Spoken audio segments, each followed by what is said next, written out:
imwe yindi salama ikorwa na Joyland. Hanyuma yahawe icyangombwa cyo gukora izi jus ariko yongereraho na steel wire. Ibi ngibi ntabwo byuzuye ubuziranenge ukurikije aho bikorerwa n'isuku, ngira ngo mwayibonye. Izose ni produit za salama, usaba abantu ko bazikura ku isoko, cyo ni kimwe. Hanyuma rero muri operation twafashe n'urumogi. Urumogi izi ni impagararizo, ubundi twafashe ibiro bigera kuri 70 mu gihugu hose. Akarere ko kaba gapfunyitse uku nguku twagapfundiye ngo murebe, nuko baba gapfunditse bakita ngo ni Subaru mu ndimi zabo, ngo ni Subaru. Urangura akarangura bitanu, hanyuma akagenda nawe akagacamo uduce, agafunga utundi tugera nko kuri 5 cyangwa 7 nawe agacuruza. Urumva ko umuntu wacuruje akangaka nawe yakaranguye bitanu aba ari bukungukeho. Urumva uko babikora. Ibi byose byarafashwe, ibi nibigomba kwangiza. Ibindi mubona hano aya ni amavuta atukuza. Aya ni amavuta atukuza uruhu, ntabwo byemewe. Ibi ntibyemewe. Aya ni amavuta atemewe ku isoko, muyafotore neza. Iyo ureba nk'iki ngiki ukareba uko babipakeginze ushobora gukeka ko original, ariko aya ni amavuta atemewe ku isoko ry'u Rwanda. N'aya yose mubona, n'aya masabuni. Ni amasabuni nafunze neza se. Afunga neza. Hanyuma ikindi hano iyi ngiyi ngo ni one sip G. Kamuhita. One sip. Wumvise n'izina ryabyo ngo one sip. Muri make ni intamimwe. Ugahita urangira n'icyo bivuga. Hanyuma rero igitangaje kuri iyi ngiyi usanga barazifunze mu makarito y'inganda zemewe gucuruza. Ugasanga nk'iyo ngiyo ni ya NBG. Yes, ni NBG yemewe. Ugasanga niho babipakeje babishyize. Rero ugakeka ko aribo bazigize. Urabona ko ariho biri. Ibi rero nabyo byo n'umwanda rwose, nta nubwo wamenya ngo ni bwoko ki. Ni ibintu by'umwanda aho ngaho bafata, nta nubwo izi packaging mu binyobwa zikenewe. Ngo imanzi bafite n'amazina bita uko babyishakiye. Hanyuma ikindi hano, iyi ni impagararizi ubona. Ibi ngibi ni ukubyitondera. Iyi ni ya ethanol, mutagira ngo ni amazi. Iyi ni ya ethanol. Ethanol bashyira muri ubu bucupa bakagurisha ba bantu bakora bya bintu ngo ni ibyuma, ngo ni ibuye, y'amazina yose. Urabyumva byonyine iyi ethanol no kuvuga ngo igiye gukoreshwa n'umuntu utabifitiye uburenganzira uko abikora utabizi. Ibi rero ni ibintu tutagomba kwihanganira, tugomba kurwanya. Nta nubwo byemewe. Umuntu wemerewe ethanol kuyikoresha ni umuntu ufite ibyangombwa, nawe uyizana abagomba kuyigurisha umuntu ubifite ibyangombwa. Ntabwo ari buri muntu wese. Naho ayibika abagomba kuyibika ahantu idashobora guteza akaga.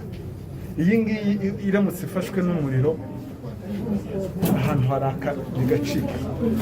Ku buryo bw'umutekano w'abantu, public order, ku buryo bw'ubuzima bw'abantu babikonsoma nabyo ni ikibazo gikomeye. Tuza hano rero, ibi ngibi byakuwe muri Sky Brewery hariya i Masaka. Urwo ni rwa ruganda. Biratangaje we rwose, ngira ngo ibi biratangaje. Heineken bashyizemo ikintu kimeze gityo, icupa ka Heineken. Ni imyanda yose bagiye bararuza, ibintu byose bagenda bararuza bagashyiramo.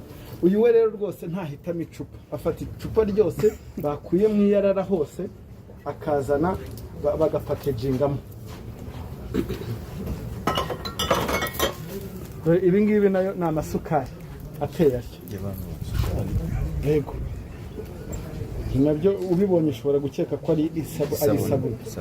Ibi ni amasukari nibyo biba bitemewe. Ikindi kariya niko kamashini akoresha apfundikira. Kariya ni akamashini ashyiramo byose agapfundikira agashyira ku masoko. Reba tekereza uruganda rushobora kuvuga ngo rudafite ubwoko bumwe bw'icupa bashyiramo ibintu ibyo ari byo byose n'amazina yose umwanda. Ibi rero nibyo ibi rero nabyo ni bya bindi bita ngo ni merasi. Ibi biri muri aya majerekani ibi ngibi ibintu by'umwanda byose. Abantu rero bagira amakenga bamenye ibyo banywa rwose barinda ubuzima bwabo, kuko nk'inzego za leta ntabwo tuzabyemera. Ikindi ba rwiyemezamirimo rwose turabasaba ko kuba uri rwiyemezamirimo ukeka ko utanga imisoro, uvuga ko wasoze, uvuga ko wishyura mituweli de sante y'abaturage, utanga n'akazi, ntabwo biguha ubudahangara. Ibi ndabivuga nk'isomo twakuye muri bariya bafashwe, bari bafite ubwishingizi bwinshi, ngo muramfungira muzi amafaranga nashoye uko angana. Ibyo ngibyo imbere y'amategeko ntacyo bivuze, ntibiguha ubudahangarwa. Nubwo aho washorangana iki ugatanga akazi ukishyura mituweli ntukurikize amategeko, tuzabifunga. Utinda kuri iri soko rero, utinda kuri isoko rya bizinesi, ni uko ugomba kubahiriza amategeko, ubuziranenge, kubahiriza amategeko baregireta bashyiraho ndetse n'amategeko igihugu gishyiraho kugira ngo abanyarwanda bagire ubuzima bwiza. Asante sana.